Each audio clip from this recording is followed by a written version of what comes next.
Quero cumprimentar a todos com a graça e a paz de nosso Senhor. Quem recebe, diga amém.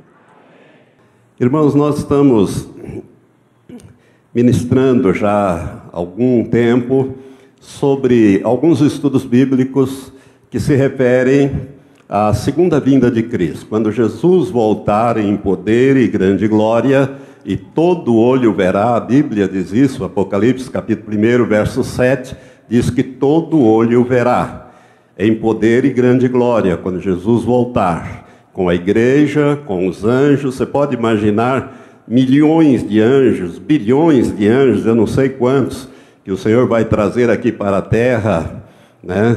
Anjos resplandecentes, aqueles anjos enormes, né, que vão nos ajudar aqui a implantar o reino de Deus aqui na terra. E aí Deus vai restaurar essa terra completamente, como ela era no início. Tudo perfeito, tudo perfeito. Esse é o milênio.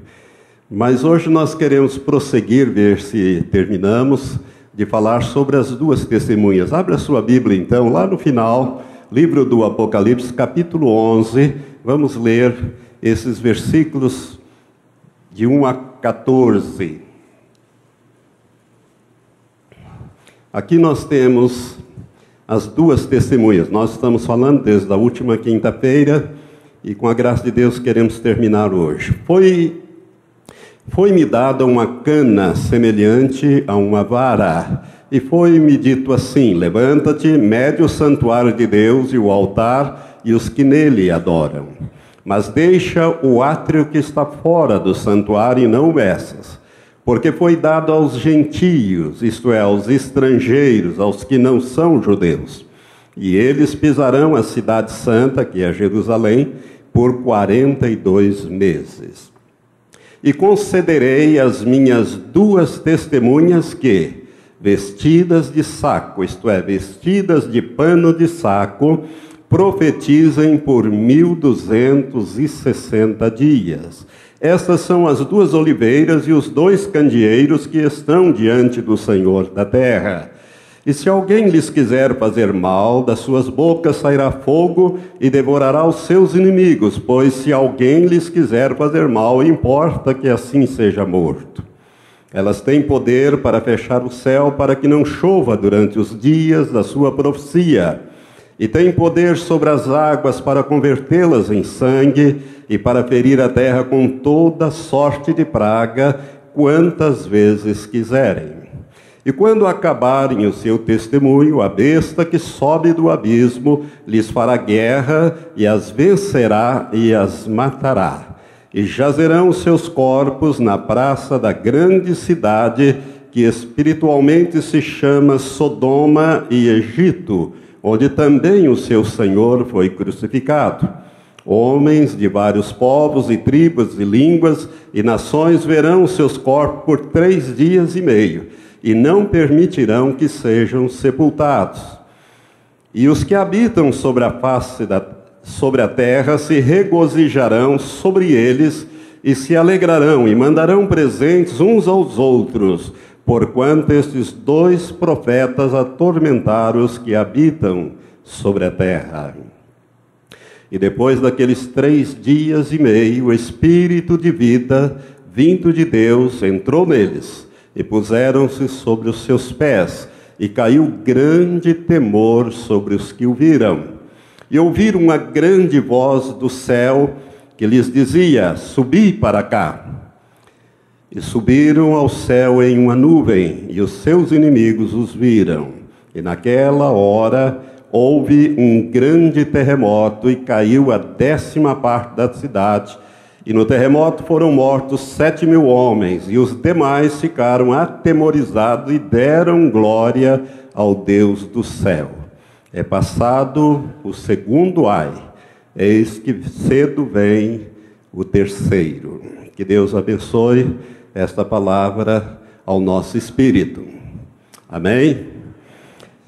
Quinta-feira nós avançamos até um ponto em que nós começamos a querer identificar esses dois homens, essas duas testemunhas. A Bíblia deixa claro que são 2 homens, não serão 2 mulheres, serão 2 homens que irão exercer um ministério muito diferente do que é o ministério cristão que nós, os profetas dos dias de hoje, exercem, via de regra. Via de regra, nós usamos muito a palavra da profecia para abençoar as pessoas, incentivá-las e abençoá-las, abençoar suas famílias, e assim tem sido feito ao longo de muito tempo. Mas esses dois homens são diferentes. E nós, quando falamos sobre isso, na última quinta-feira, nós situamos o tempo que esses dois homens vão agir. E mostrei para os irmãos que dentro daquela profecia das 70 semanas, uma semana de anos ficou para trás, né? Deus abriu um grande parênteses, revelou um mistério que é a igreja, no qual Cristo é a cabeça e nós somos o corpo. No Antigo Testamento você não acha nada sobre a igreja, é um mistério que o apóstolo Paulo recebeu do Senhor, e ele escreve em algumas das suas cartas, pelo menos 3 cartas, ele menciona esse mistério. Mas ficou uma semana de anos para trás, e o anjo Gabriel, quando dá essa visão a Daniel, lá séculos e séculos atrás, ele divide essa semana em 2 partes. E nós situamos o início do ministério desses dois homens na primeira parte desses 7 anos. Né? Para você ter uma ideia, imagine 7 anos finais, quando o anticristo fizer um tratado de paz, proteção e ajuda a Israel, e inclusive autorizar a reconstrução do 3º templo, e tudo está pronto em Jerusalém hoje para se reconstruir esse templo, até o candelabro de ouro, que custou mais de 3 milhões de dólares, ouro maciço, está pronto, vestes talares, tudo.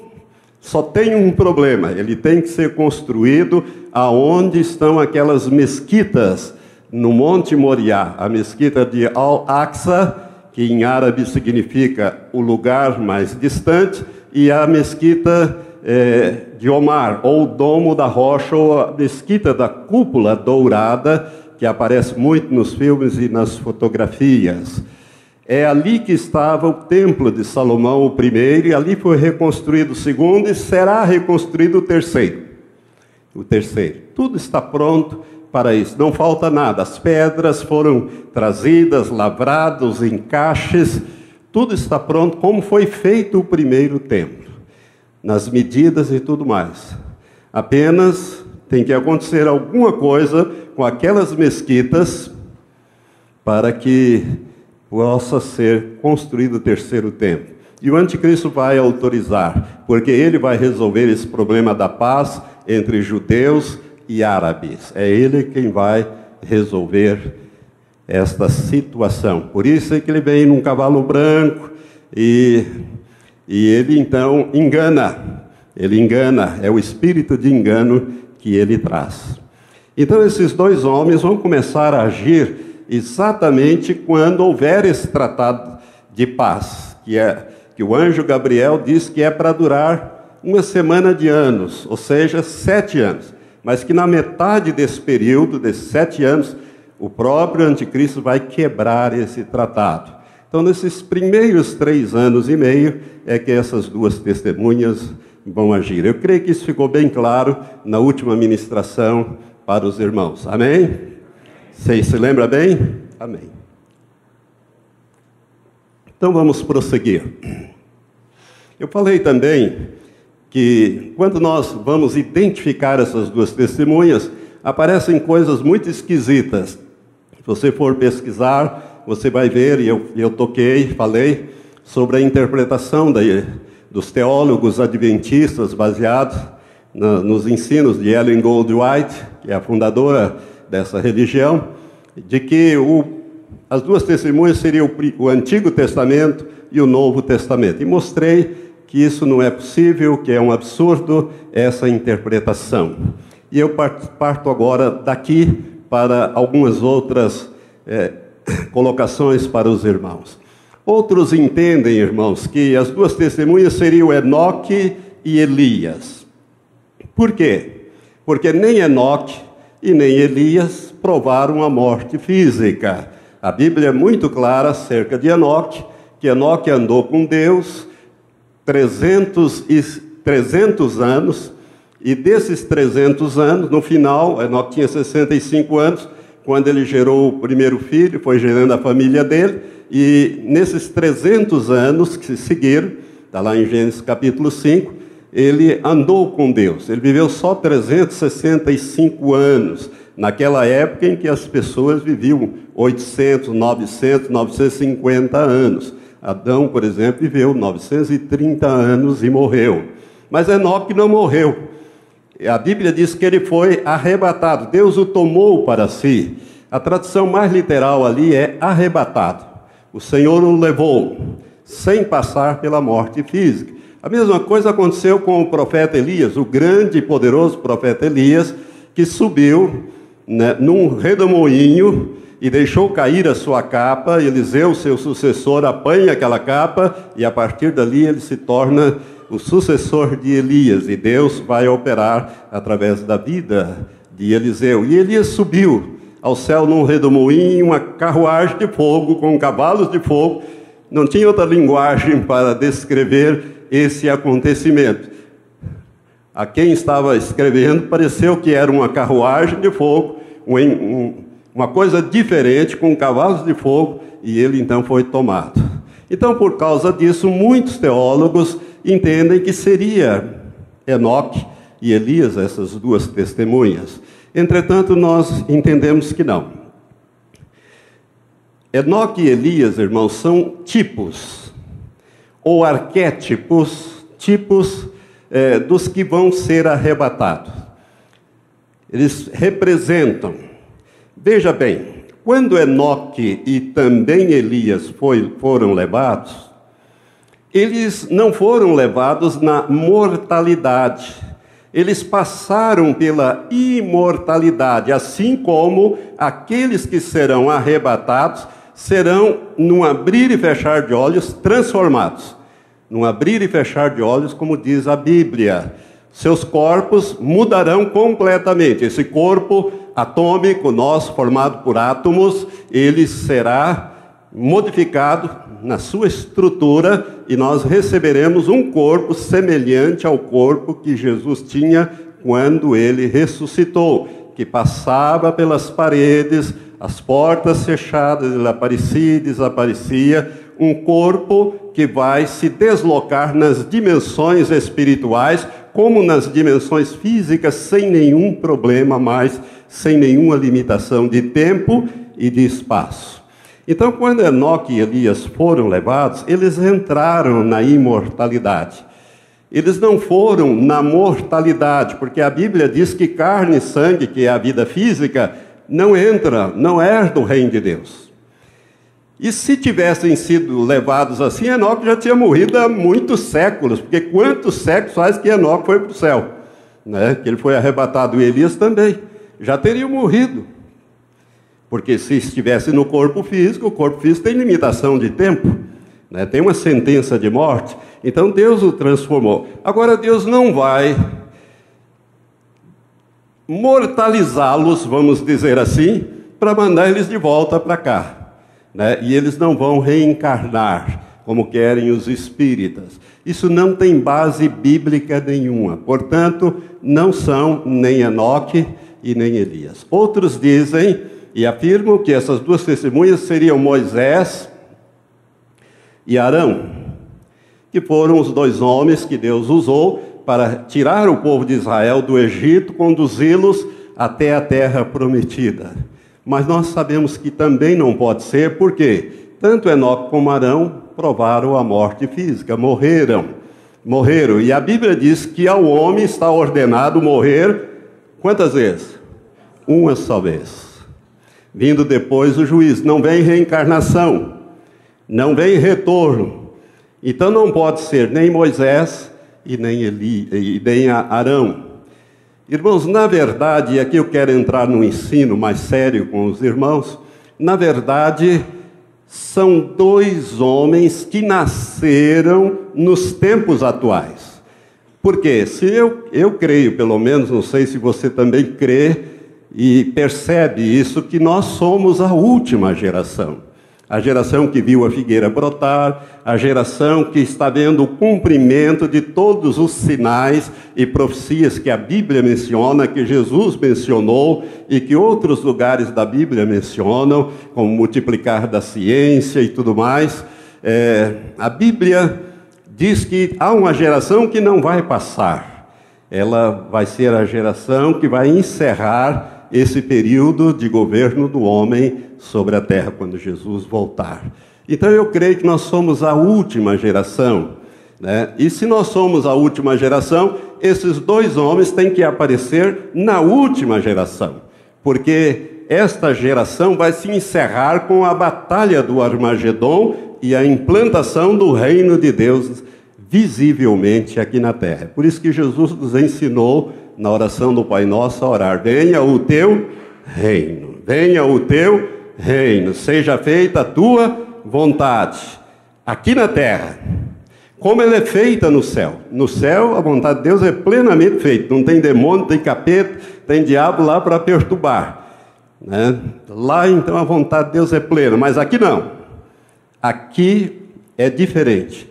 Então, Jesus nos ensinou, e este reino vai ser implantado aqui na terra.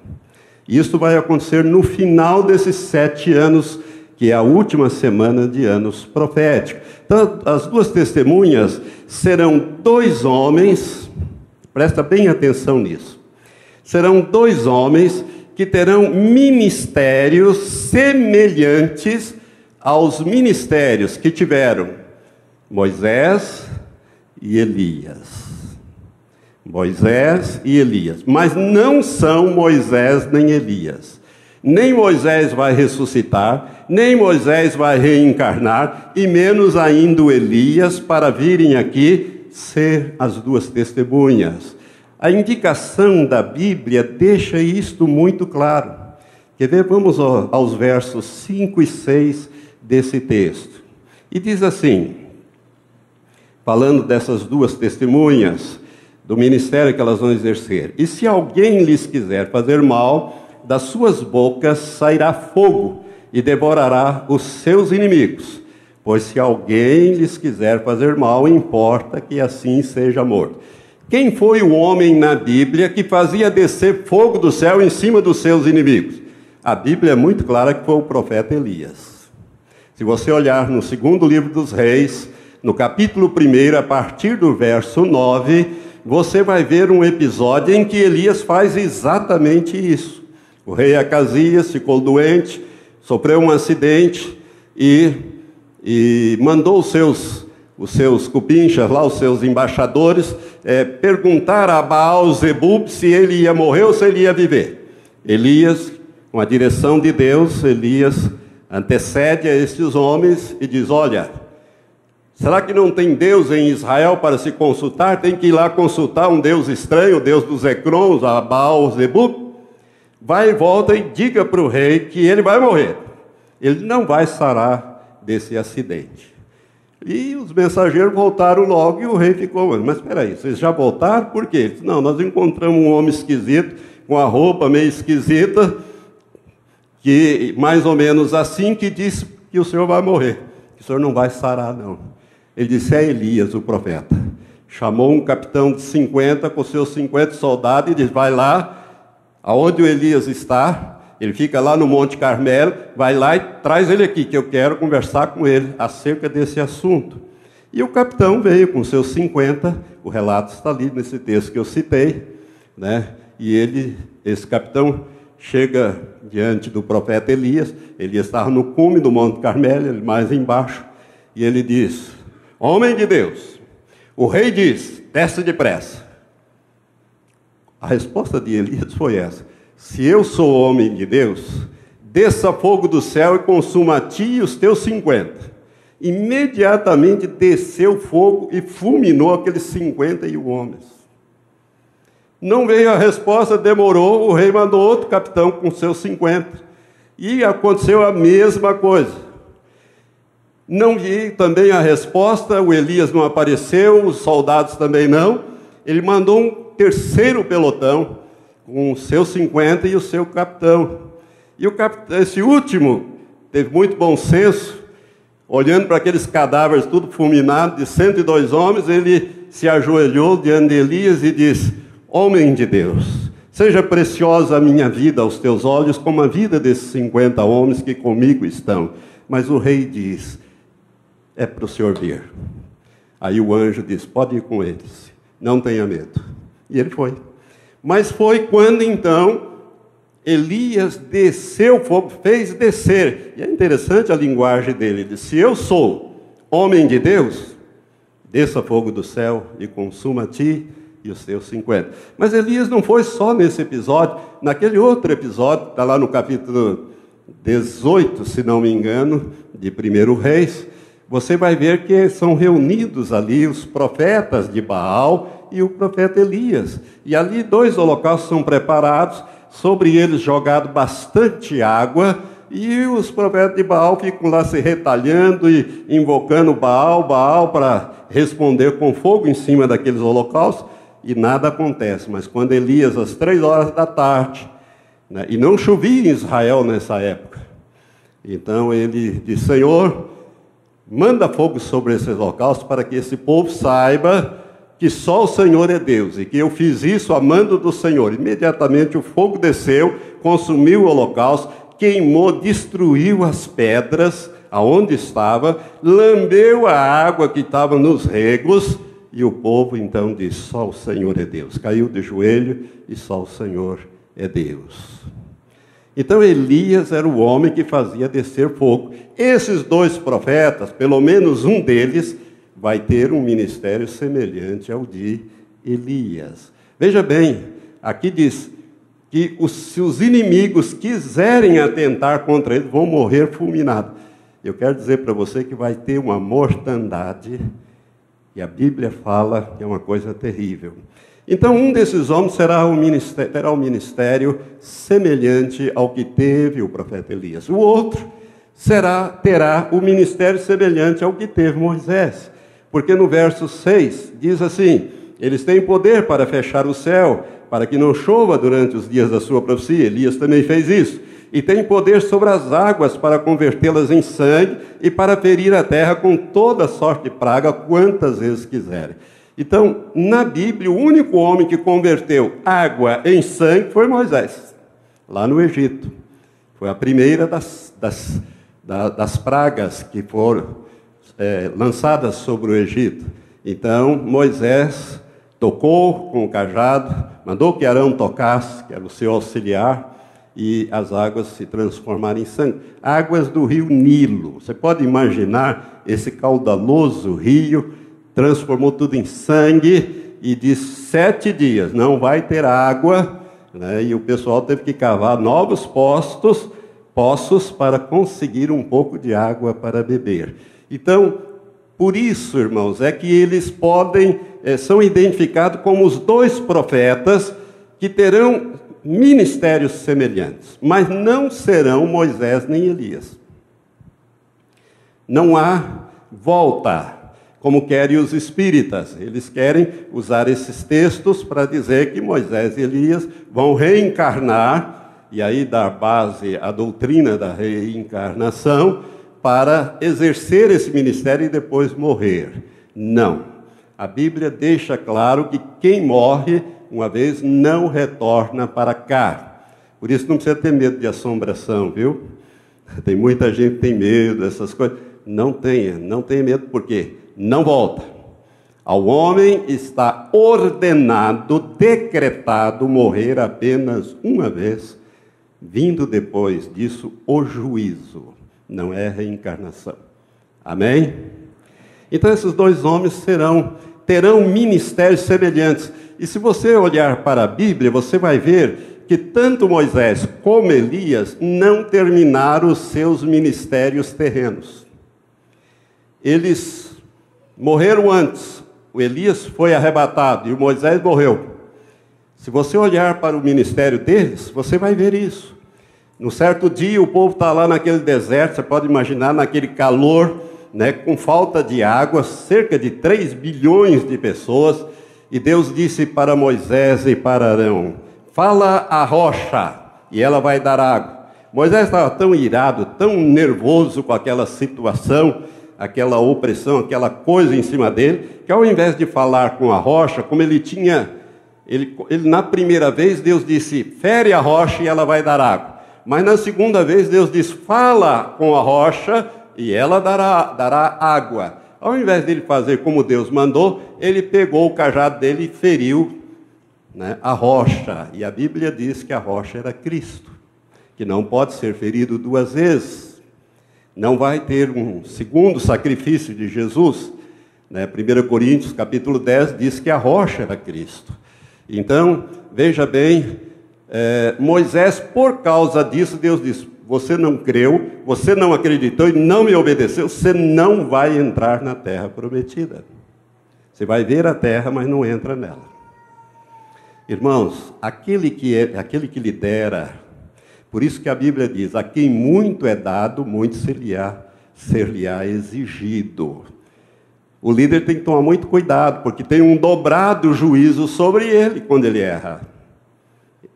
Moisés era um homem que tinha uma intimidade com Deus como nenhum outro ser humano até hoje teve. Que via Deus face a face, conversava com Deus, com o Senhor Jeová. Mas Deus não perdoou isso. Moisés tentou várias vezes, Senhor, me perdoa. Deus disse, não me fale mais desse assunto. Você vai morrer e acabou. Você não entra, porque você me desobedeceu. E a Bíblia conta que Moisés, que tinha 120 anos, um vigor físico extraordinário, enxergava perfeitamente bem, completamente apto para introduzir o povo na terra, como era o plano original, porque Deus disse, olha, você vai pegar o povo lá, tirá-lo do cativeiro, vai levá-lo pelo deserto e vai introduzir e vai distribuir a terra para eles. Esse era o plano. Agora Deus disse, agora você vai comissionar Josué, que vai fazer essa parte final, que seria o seu ministério. E tem mais, sobe nesse monte, que eu vou mostrar a terra, que mana leite e mel para você. Mas você não vai entrar lá. Do monte você vai morrer lá no monte. E os anjos é que sepultaram Moisés, irmãos. Os anjos é que sepultaram Moisés. Então Moisés teve o seu ministério terreno interrompido. Elias a mesma coisa. Elias, depois de matar os 450 profetas de Baal, fazer descer fogo, etc., Jezabel, que era casado com o rei Acabe, mandou um recado para ele, diz, olha, assim me faço os deuses e outros tantos, se amanhã eu não te degolar, eu vou tirar a tua cabeça de cima do teu corpo. Elias temeu, um homem poderoso, um homem extraordinário, né, que é só ele falar e Deus fazia. Ele temeu e fugiu de uma mulher. E a Bíblia diz que ele fugiu, e quando ele estava naquela fuga, ele fez uma coisa que nós precisamos tomar cuidado. Quando ele estava deitado ali debaixo de uma árvore, de um zimbro, ele disse, Senhor, tira a minha vida, eu não aguento mais. Tira a minha vida, eu não sou melhor que os meus pais. Cuidado com as orações que você faz. Deus pode ouvir e atender. Aí Deus mandou um anjo, ele caiu no sono, mandou um anjo com pão, água, acordou, comeu, dormiu.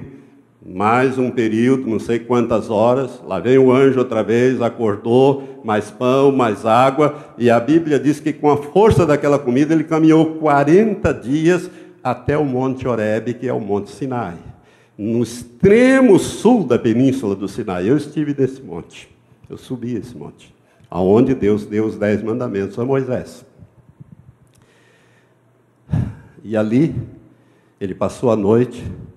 E Deus, então, questiona ele de manhã, o que fazes aqui, Elias?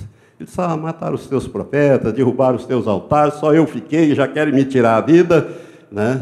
E Deus, então, mostra que Elias poderia ter agido de outra maneira. E aí Deus diz, tá bom, já que você pediu a morte, eu vou te conceder. Mas Deus não vai matar Elias, ele vai arrebatar Elias. Mas já que você não quer continuar mais com o seu ministério, faz o seguinte, unge a Eliseu no teu lugar. e faz mais isso e mais aquilo. Deus dá mais 2 ordens para ele que ele não fez, ele só cumpriu a ordem de ungir Eliseu no seu lugar. Eliseu é que vai cumprir essas outras 2 ordens que Deus havia dado a Elias. Mas ele vai e joga a capa sobre Eliseu, e a partir dali Eliseu passa a ser o moço de Elias, e logo depois Elias é arrebatado. Não terminou o seu ministério, como era o propósito de Deus. Então os 2 tiveram ministérios interrompidos. E é interessante que quando Jesus pega no Evangelho de Mateus, nos 3 evangelhos, Mateus, Marcos e Lucas, tem esse registro, ele pega Pedro, Tiago e João, os principais discípulos, que ele estava treinando para serem os líderes da futura igreja. Ele sobe no monte, o Monte Tabor. A Bíblia não diz que é o Monte Tabor, mas este é o Monte da Transfiguração. E ali, no topo daquele monte, Jesus é transfigurado, ele muda totalmente. Seu rosto se torna resplandecente como o sol, suas roupas brilham. Ele se torna completamente, ele entra na glória, vamos dizer assim, no seu estado glorioso. E aparecem para conversar com eles 2 homens, Moisés e Elias, também com as vestes resplandecentes. Eles estão vivos lá no céu, mas não vão voltar. Eles falavam com Jesus acerca da proximidade da crucificação de Jesus. Pedro resolve até querer fazer 3 cabanas, sem saber bem o que estava falando, mas a Bíblia nos diz que Moisés e Elias apareceram a Jesus e falavam com ele acerca dos dias que estavam para se cumprir, que o ministério dele estava terminando.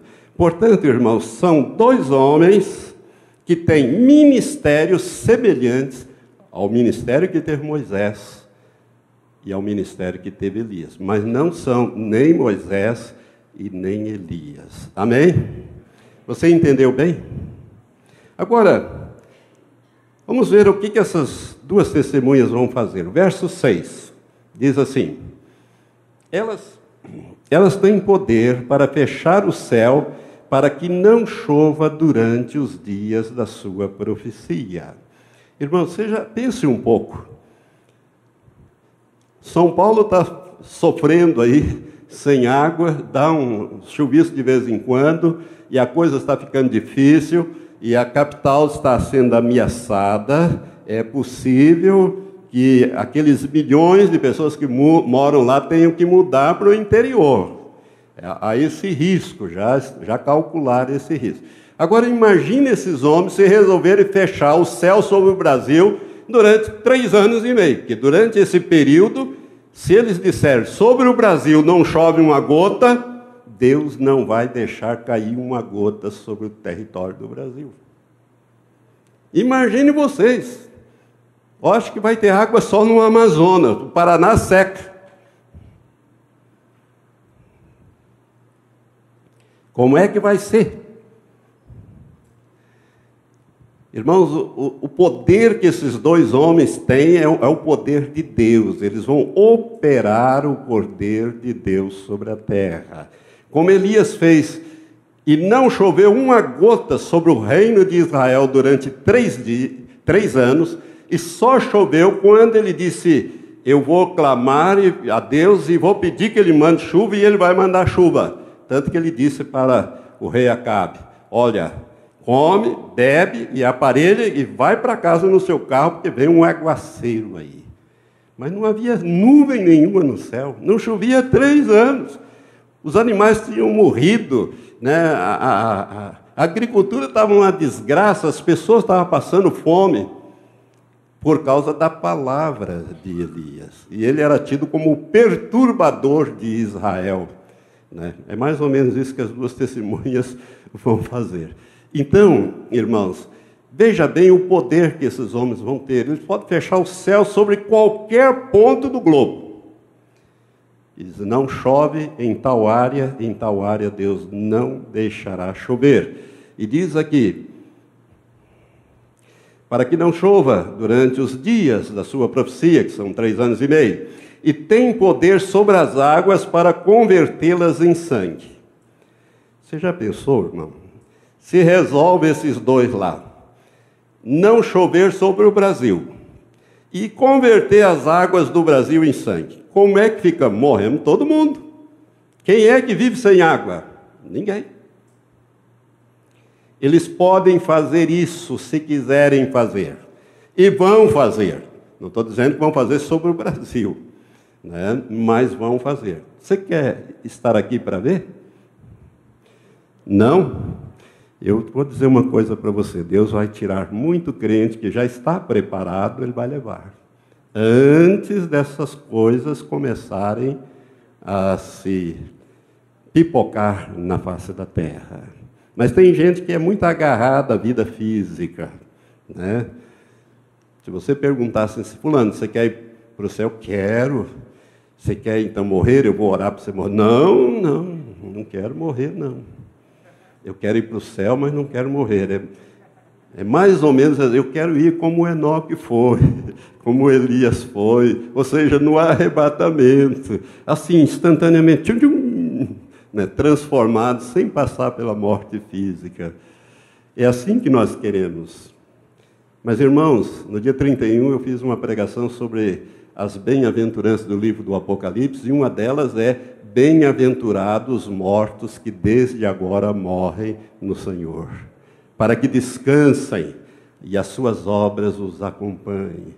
Olha, vão descansar, mas a turma não está querendo descansar, não. Está querendo ficar aqui nesse sofrimento. Mas eu vou dizer para você que eles podem fazer o que Elias e Moisés fizeram. Irmãos, a água já anda escassa no mundo, a água potável. Cada vez diminui mais. Imagine transformar a água em sangue. Que juízo terrível vai ser que esses homens têm poder de Deus para fazer isso. Elias, ele usava uma frase muito interessante. Toda vez que ele abria a boca para falar, ele disse: vive o Senhor Deus, em cuja presença estou. E a partir dali, o que Elias dissesse, Deus fazia. Moisés era outro homem que, um dia ele disse para aqueles revoltosos lá: se esses homens morrerem como morre qualquer homem, né, se eles forem visitados, ou seja, tiverem dificuldades como todos os homens têm, então Deus não me enviou. Mas se Deus criar alguma coisa nova, e a terra se abrir debaixo dos seus pés, e eles vivos descerem para o inferno, então saberão que Deus me enviou. Acabou de falar, Deus acabou de fazer. Abriu a terra e toda aquela multidão de gente revoltosa desceu vivos ao inferno. Irmãos, são dois homens poderosos, que têm um ministério semelhante aos ministérios que teve Moisés e Elias. E continuamos aqui, diz, na parte final do verso 6, e para ferir a terra com toda sorte de praga, quantas vezes quiser. Pense um pouco, irmão. Pense um pouco. Praga. Se esses homens resolverem ferir de morte um determinado país, eles mandam uma praga lá e não sobra ninguém vivo. Porque eles têm poder, olha bem o que diz a Bíblia, eles têm poder para fechar o céu, eles têm poder para transformar a água em sangue, eles têm poder para mandar praga quantas vezes quiserem, em qualquer lugar. Eu quero dizer uma coisa muito séria para você que está me ouvindo e você que vai me ouvir também aí pelas gravações. Muitos cristãos, nascidos de novo, vão se colocar contra esses dois homens. Vão dizer mais ou menos assim, inclusive pastores: esses homens não são de Deus. Deus é amor, Deus é bondade, Deus é misericórdia. A Bíblia diz que as misericórdias de Deus se renovam a cada manhã. Agora esses aí só sabem matar, só sabem destruir. Mas se esquecem que a moeda tem dois lados, tem duas faces. Se Deus é amor e misericórdia, do outro lado é juízo. Deus não tem o culpado por inocente. Essa iniquidade que existe sobre a terra e que está ficando cada dia mais intolerável, até de você ver as notícias, Deus vai julgar isso. Não tenha dúvida. E esses dois homens são homens do juízo. E não adianta querer matá-los, porque durante aqueles 3 anos e meio, ninguém vai tocar num fio de cabelo deles. Se tentar, morrem. Agora, irmãos, o que vai acontecer de gente morta nessa terra vai ser um caso muito sério. Você quer ver para onde que esses homens vão? Abra em Jeremias, capítulo 25. Ali nós temos o ministério, o alcance do ministério desses homens. Deus me deu essa palavra em 89, o Senhor me fez entender esse texto. A partir do verso 15, você vai ver então o que esses dois, isso aqui se aplica às duas testemunhas, esse texto aqui, a partir do verso 15 até o final. Mas nós vamos ler aqui, Jeremias 25, verso 15 em diante, diz assim: pois assim me disse o Senhor, o Deus de Israel, toma da minha mão este cálice do vinho do furor. Olha bem, é Deus que vai entregar a essas duas testemunhas o cálice do furor da ira de Deus, para eles executarem sobre a terra. É isso que esse texto está dizendo. Toma da minha mão este cálice do vinho do furor e faze que dele bebam todas as nações às quais eu te enviar. Irmãos, eles não vão ser enviados a pessoas, eles vão ser enviados a países, a nações, a povos. Beberão e cambalearão e enlouquecerão por causa da espada, isto é, da guerra, da morte violenta, que eu enviarei entre eles. Então tomei o cálice da mão do Senhor e fiz que bebessem todas as nações às quais o Senhor me enviou. E aí começa a relação, 2 pontos. A Jerusalém e a cidade de Judá, e aos seus reis e aos seus príncipes, para fazer deles uma desolação, um espanto, um assobio e uma maldição, como nesse dia se vê. Ou seja, começa em Jerusalém. Esses 2 homens vão começar os seus juízos em Jerusalém. Quando o anticristo fizer aquele tratado de paz e assinar e começar a agir, na última semana, eles também começam a agir a partir de Jerusalém. No começo não vai ter muita repercussão, mas a coisa vai aumentando, como você vai ver por aqui. E aí, em seguida, ao invés de ir para o norte, como sempre os juízos vêm do norte para o sul na Bíblia, aqui ele vai para o sul, ele vai para Faraó, ele vai para o Egito. Verso 19, a Faraó, rei do Egito, e aos seus servos, aos seus príncipes e a todo o seu povo. Você pode imaginar quando esse homem começar a profetizar no Egito e a trazer juízo sobre o Egito? Vão tentar matá-los, não vão? Com toda certeza. Com toda certeza. E a todo o povo misto, diz o verso 20, e a todos os reis da terra de Uz, e os reis da terra dos filisteus, a Asquelon, a Gaza, Ecrom, e o que resta de Adotes, esse povo palestino. Mas vão tentar matá-los, mas vão morrer muita gente. Porque enquanto eles estiverem nos dias das profecias, não adianta. E a Edom, e a Moabe, e aos filhos de Amon. Esse povo aqui, irmãos, é a Jordânia atual. É a Jordânia. Eles que são os descendentes. E a todos os reis de Tiro, e os reis de Sidom, e os reis das terras da além do mar, a Dedã, a Temaz, a Bus, e a todos os que cortam os cantos da cabeleira, e a todos os reis da Arábia, ou seja, todos os árabes. O que esses homens vão profetizar, irmãos? Qual é a mensagem deles? A mesma que Jesus pregava: arrependei-vos, porque o fim chegou. E vão pregar que Jesus de Nazaré é o Messias de Israel. Os judeus não vão gostar dessa mensagem de jeito nenhum, e os árabes também não. E que ele é o Filho de Deus. Para os árabes e para os judeus, isso é uma blasfêmia. Você pode imaginar quando eles forem lá para Meca, Medina, o que eles vão fazer com aquelas coisaiadas lá? Fogo?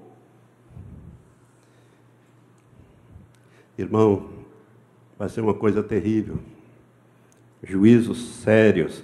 E, verso 24, e a todos os reis da Arábia, e a todos os reis do povo misto que habita no deserto, os beduínos, e a todos os reis de Zinri, e os reis de Elon, e da Média, ou seja, bem lá daquela parte onde havia a Média e a Pérsia, e a todos os reis do norte, aos de perto e aos de longe, tanto uns como outros. E para não deixar dúvida, Deus diz, e a todos os reinos da terra que estão sobre a face da terra, e o rei de Cesaque beberá depois dele. Cesaque é Babilônia. O alcance do ministério desses dois homens é toda a terra. Brasil no meio, como diria o Joemir Betti, né? E o Brasil no meio. Em toda a terra. O que esses homens vão pregar? Eles vão pregar que Jesus é o Filho de Deus, é o Messias de Israel, está voltando, está na iminência de retornar à terra, que todas essas religiões são falsas. Imagine aí. Que esses profetas são mentirosos, são falsos, e que se não houver arrependimento e confissão de pecado e abandono, vão morrer. Então a mensagem que eles têm é a mensagem que hoje nós pregamos: arrependimento, confissão, abandono de pecado e preparação. Preparação. Mas, como eu disse, muitos cristãos nascidos de novo vão se pôr contra esses homens. Mas esses homens não são de Deus, não. Esses homens só mandam fogo. Esses homens estão matando todo mundo. Que negócio é esse? Deus é amor, Deus é bondade. Hoje não é assim? Não querem incluir os homossexuais e tudo mais, e papa, e fazendo isso e outras coisas por aí? E quando você quer falar alguma coisa, você é homofóbico, você é fundamentalista. Esses serão os mais fundamentalistas de todos. E durante esses 3 anos e meio, e não tem esse negócio de passaporte e visto, não. Eles estão aqui, eles estão lá. São homens de Deus. Do Senhor é a terra. Vamos continuar aqui, porque tem mais coisa aqui. Pastor, pois lhe dirás, diz Deus, né? Assim diz o Senhor dos Exércitos, verso 27, o Deus de Israel, bebei, embebedais e vomitai e caí, e não torneis a levantar por causa da espada que eu vos enviarei. Se recusarem a tomar o copo da tua mão para beber, então lhes dirás, assim diz o Senhor dos Exércitos, certamente bebereis. Pois eis que sobre a cidade que se chama pelo meu nome, que é Jerusalém, eu começo a trazer a calamidade, e a vez vós de ficar totalmente impunes, não ficareis impunes, porque eu chamo a espada sobre todos os moradores da terra, diz o Senhor dos Exércitos. Tu, pois, lhes profetizará todas essas palavras, e lhes dirá, o Senhor desde o alto bramará, e para ouvir a sua voz desde a sua santa morada, bramirá fortemente contra a sua habitação, dará brados ou gritos, como os que pisam as uvas, como os que contra todos os moradores da terra. Chegará o estrondo até a extremidade da terra, porque o Senhor tem contenda com as nações, entrará em juízo com toda a carne. Quanto aos ímpios, eles o entregará à espada, diz o Senhor. Assim diz o Senhor dos Exércitos, eis que o mal passa de nação para nação, eu creio que são as pragas, e grande tempestade se levantará dos confins da terra. Agora olha para esse versículo 33. E os mortos do Senhor naquele dia, ou naquele período, se encontrarão desde uma extremidade da terra até outra. Não serão planteados, nem recolhidos, nem sepultados, mas serão como estercos sobre a superfície da terra. Irmãos, vão morrer pelos juízos desses dois homens milhões, quiçá bilhões de pessoas na face da terra. e vão ficar insepultos. E, pastor, mas a igreja já foi levada no arrebatamento? Não. A igreja só sai no final da ação desses dois. Eu tenho que andar porque o nosso tempo está escoando. Vamos voltar lá em Apocalipse 11? Apocalipse 11 diz assim, verso 7, e quando acabarem o seu testemunho, a besta que sobe do abismo lhes fará guerras, vencerá e as matará. Ou seja, o anticristo vai, depois dos 3 anos e meio, vai fazer guerra a esses dois homens, vai vencê-los e vai matá-los, diz o texto aqui. E jazerão os seus corpos na praça da grande cidade, que espiritualmente se chama Sodoma e Egito, onde também o seu Senhor foi crucificado. Irmãos, o anticristo vai fazer guerra às duas testemunhas e vai vencê-los. É nesse momento que vai se cumprir essa profecia que eu vou te dar agora, capítulo 13, adianta aí 1 ou 2 páginas, quando o anticristo, que é a besta que sobe do mar, diz o verso 3, a parte final, diz assim, toda a terra se maravilhou seguindo a besta, e adoraram o dragão, porque deu à besta a sua autoridade, e adoraram a besta, dizendo, quem é semelhante à besta? Quem poderá batalhar contra ela? Aqui é que você entende, então, que é depois que eles matam as duas testemunhas, é que toda a terra vai aceitar incondicionalmente o anticristo. Claro que não vão chamar ele de besta, vão chamar ele de Cristo, o nosso verdadeiro Messias. Ele acabou com esses dois homens que só mataram e destruíram e trouxeram juízo em nome de Jeová. O nosso anticristo, o nosso Cristo aqui é mais poderoso do que ele. Matou, acabou com eles. Aqueles dois operavam o poder do Deus Todo-Poderoso, o Deus dos hebreus, o Deus dos cristãos. Mas o nosso Cristo venceu eles. Portanto, o nosso Cristo é que é Deus. Ele é que deve ser adorado. E toda a terra se maravilhou seguindo a besta. E adoraram o dragão, que é Satanás, porque deu sua autoridade à besta. E adoraram a besta, dizendo, quem é que pode com ela? Quem é semelhante a ela? Quem pode batalhar contra ela? Esses dois aí não puderam. Quando confrontaram o nosso verdadeiro Deus, o nosso Cristo, perderam, foram mortos. É nessa ocasião que o anticristo vai entrar no templo e vai quebrar aquele pacto que ele fez com os judeus e exigir ser adorado. Vamos lá em 2 Tessalonicenses, capítulo 2. Volte aí algumas páginas e você vai encontrar a segunda epístola do apóstolo Paulo, que nos revela esse detalhe ali. 2 Tessalonicenses, capítulo 2, ele traz essa revelação que complementa esse entendimento. Ora, quanto à vinda de nosso Senhor Jesus Cristo e a nossa reunião com Ele, ou seja, o arrebatamento, rogamos, irmãos, que não vos movais facilmente do vosso modo de pensar, nem vos perturbeis, quer por epístola, quer por palavra, ou quer por epístola como enviada de nós, como se o dia do Senhor já estivesse perto.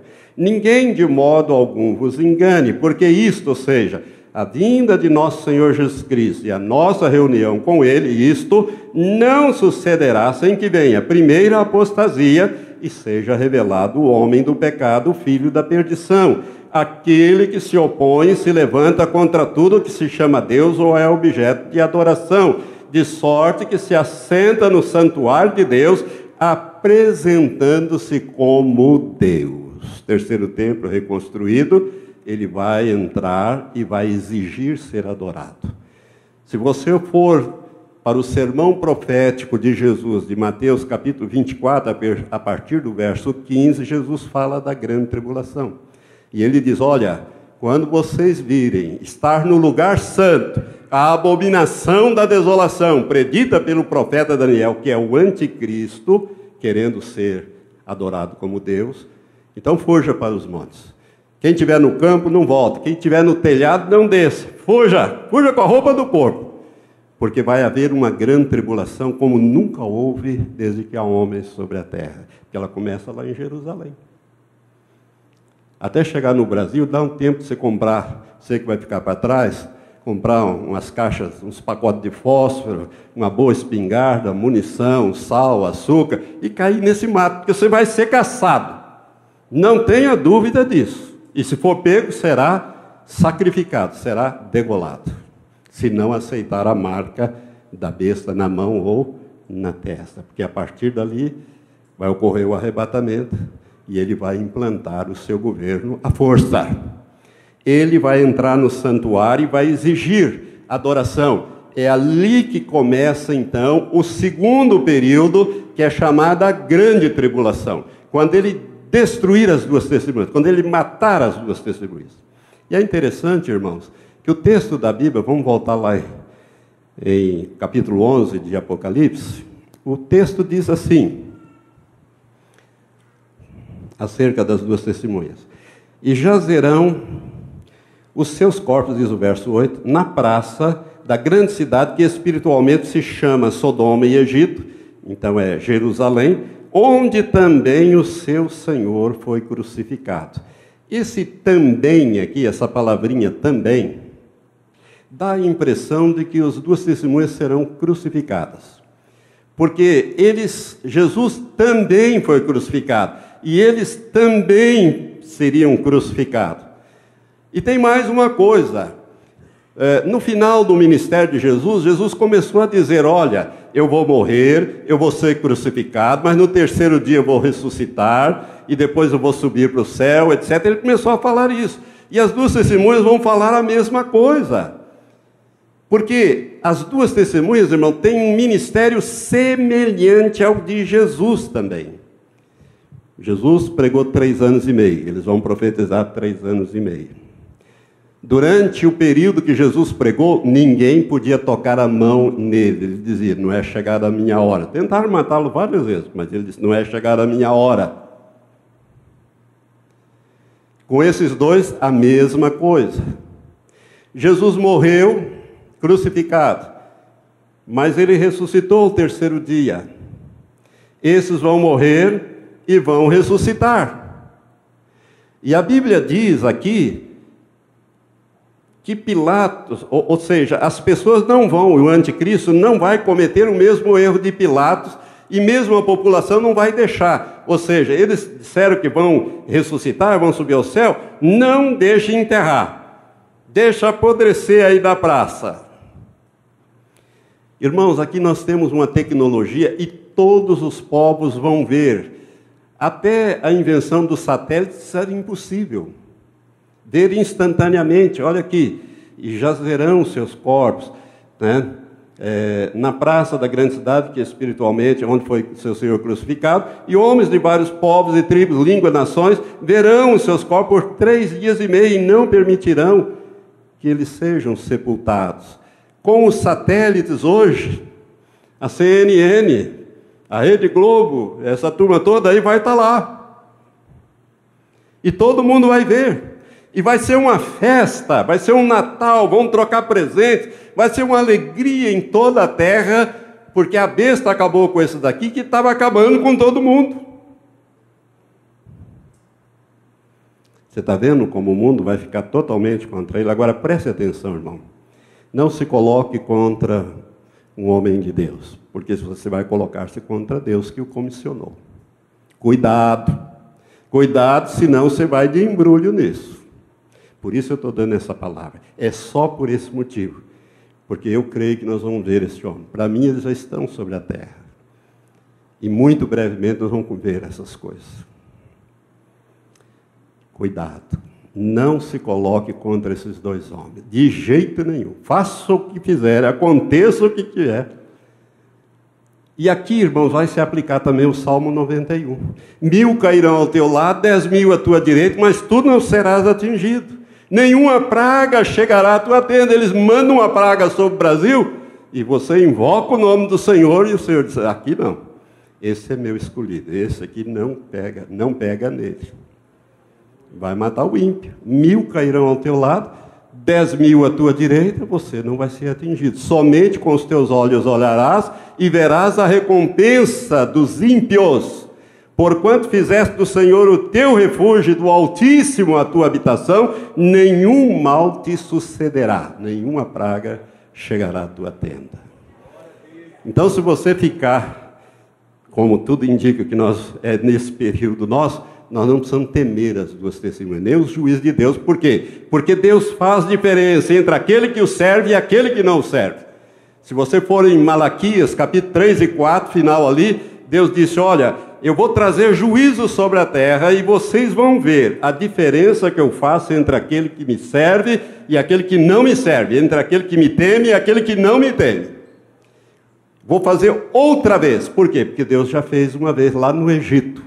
Ele separou a terra de Gósen, aonde estavam os filhos de Israel, e lá não praga nenhuma chegava lá. Animal nenhum morria lá. Mas no Egito era aquela devastação. O Egito é um símbolo do mundo. Deus separou aquela terra. Aqui não. Deus põe os seus anjos para fazer a diferença. Mas esses dois homens vão estar executando os juízos de Deus sobre a terra, com a mão muito forte, porque eles têm poder para isso. Vocês estão me entendendo? Aí vai haver então um Natal aqui. Porquanto esses dois profetas atormentaram os que habitam sobre a terra. Mas olha para o verso 11. O que o verso 11 diz? E depois daqueles 3 dias e meio, o Espírito de vida, vindo de Deus, entrou neles. E se puseram sobre os seus pés. E caiu grande temor sobre os que o viram. Porque é tudo na televisão ao vivo e a cores. Então, de repente, os dois lá espicham, sentam e se colocam em pé. O que vai acontecer? O mundo vai tremer, porque, vamos dizer, vai começar tudo de novo. E esses dois agora, eles vão vir com muita fúria. Se antes, eles já fizeram agora, depois de tudo que a gente fez com ele, que o nosso Cristo, agora a coisa vai ferver. Por isso, diz aqui, e caiu grande temor sobre os que o viram. Mas o verso 12 diz, e ouviram uma voz do céu que lhes dizia, subi para cá. E subiram aos céus em uma nuvem, e os seus inimigos o viram. Irmãos, nunca mais as pessoas, e principalmente os judeus, vão poder dizer que não há ressurreição e que não há assunção, e que Cristo não ressuscitou e não subiu. Por isso que o ministério dele é bem semelhante ao de Jesus. Eles vão ressuscitar à vista de todos. Jesus não. Jesus não ressuscitou à vista dos seus discípulos, de ninguém. Mas esses vão ressuscitar, e vão ouvir a voz, e vão subir à vista de todos, para o céu. É aí que começa a conversão dos judeus. Porque eles vão dizer, puxa vida, esses homens falaram que Jesus de Nazaré, que nós recusamos e crucificamos, é que o Messias de Israel. Agora, quem é que pode ressuscitar umas pessoas toda estourada como esta?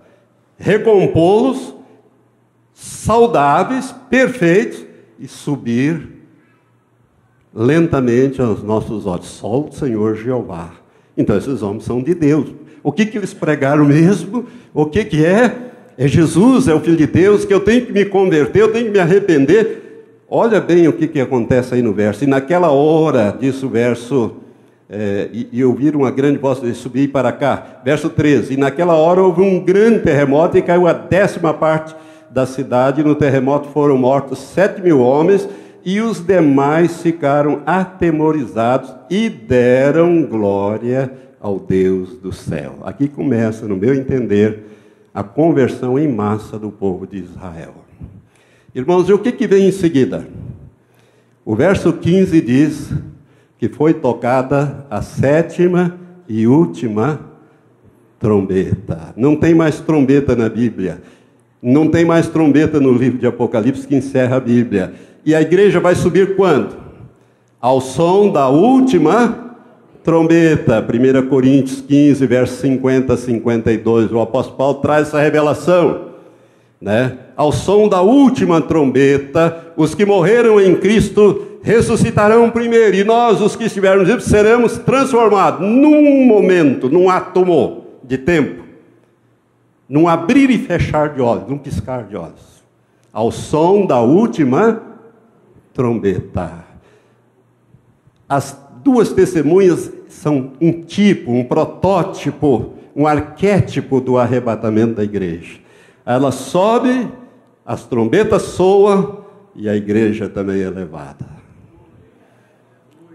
E é o que eu vou falar na próxima ministração, porque eu consegui terminar. Eu vou falar sobre o arrebatamento da igreja. Oh, meu irmão. Então, essas duas testemunhas encerram. Por isso que eu digo que a igreja vai ser arrebatada no meio. Ela não entra na grande tribulação. Porque vai começar aí a grande tribulação. Jesus disse que começa aí. Os que estiverem no campo, não volte. Quem estiver no telhado, não desça. Quando você vir estar no lugar santo, a abominação da desolação, ou seja, o anticristo no templo, querendo ser adorado como Deus. As duas testemunhas ressuscitam, sobem, soa a sétima e última trombeta, convocando a igreja. A sétima trombeta é uma trombeta que convoca a igreja para o arrebatamento. Não é trombeta de juízo, ela é de convocação dos santos. Agora, ai de quem ficar para trás. Ai de quem ficar para trás. Esse sim, vai passar pela moenda do anticristo. Por isso, as duas testemunhas é muito importante que você entenda. Irmãos, nós estamos vivendo os dias finais. Se você nasceu de novo, meu irmão, põe em ordem a tua vida. Por misericórdia. Ponha em ordem a tua vida, abandone o pecado. Jesus está voltando. Esses homens já estão na terra. Eu até disse que talvez falasse alguma coisa, não vou falar não. Mais para frente, em algumas situações, eu posso até, quem sabe, dar um toque sobre isso. Mas esses homens estão sobre a terra. E se eles estão aí, o anticristo está aí. Deus mostrou o anticristo para o profeta David O'Ur, e mostra ele de vez em quando. Eu também já vi esse homem, mas vi num sonho. Ele viu em visão, em sonho e visões. Eu quero dizer para você que é tempo de santificar-se, é tempo de preparar, é tempo de abandonar o pecado. É tempo de você priorizar o reino. Se você não é nascido de novo, você precisa entregar a sua vida a Jesus, fazer uma aliança com Ele. Só assim você vai escapar dessa situação de dificuldades. Agora, preste atenção, não vai ser fácil esses 3 anos e meio sobre a terra. Não vai ser fácil. Eu devo pregar, não domingo, talvez no outro domingo. Eu estou orando a Deus para ver se eu posso falar uma palavra que Deus já me deu, sobre essa situação que eu acabei de mencionar agora. Não sei, se Ele me autorizar, eu vou falar. E será uma palavra muito importante. Mas eu quero falar com você sobre o arrebatamento. Irmãos, se o arrebatamento fosse hoje, você ficaria ou você iria? Faça essa pergunta para você mesmo. Põe em ordem a sua vida. Sabe por quê? Porque nós pensamos muito no arrebatamento coletivo, mas o arrebatamento pode ser individual. Você pode partir essa noite. E se você não estiver preparado, você não vai participar do coletivo quando Jesus voltar, para receber o seu corpo glorificado. Você só vai receber isso depois do milênio. Mas você pode participar. Eu quero dizer para você que muito em breve nós vamos conhecer os grandes homens da Bíblia, Pedro, Paulo, João, porque eles estão para voltar para receber os seus corpos glorificados. Vamos ficar em pé. Mas Maranata, porque Jesus está voltando. Levante as suas mãos para o céu. Senhor, graças te damos por esta palavra, Senhor, porque a tua palavra, sagradas escrituras, ó Deus, nas profecias bíblicas, elas são muito claras para nós. porque realmente nós estamos vivendo o tempo final. Jesus querido, muito em breve o Senhor vai convocar a igreja. Ó Deus, nós queremos te pedir, Pai, se nós tivermos que passar por esse período do ministério das duas testemunhas, que o Senhor dê ordem aos teus anjos acerca da nossa vida. Ó Deus, para que nós sejamos poupados, guardados, protegidos e ajudados nesse período de juízo que virá sobre a terra, porque esses homens vão executar os juízos do Senhor sobre a terra. Por isso, meu Pai, nós queremos estar logo com o Senhor. Maranata é a nossa oração, bem logo, Senhor Jesus. Nós abençoamos os que nos ouviram nesta noite com a revelação da Tua Palavra e a preparação para a volta de Jesus. Em nome de Jesus oramos. Amém, Senhor. Amém.